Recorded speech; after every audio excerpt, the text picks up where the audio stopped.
आपने ट्यून किया है आकाशवाणी जोधपुर का सूर्य नगरी चैनल। रात्रि के 9:15 हुए हैं।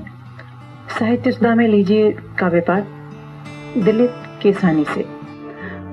कुछ तो ख्यालो ख्वाब थे, कुछ गम नसीब थे।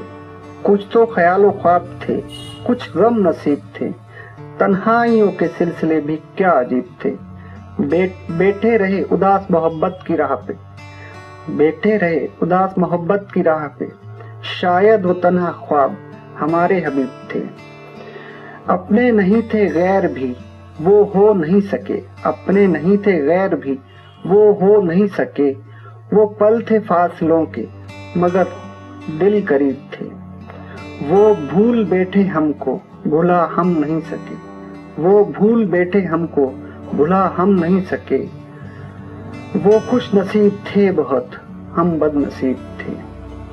जिस पल को समझा अपना वो पल फरेब था। रूठे हुए लम्हात के किस्से अजीब थे।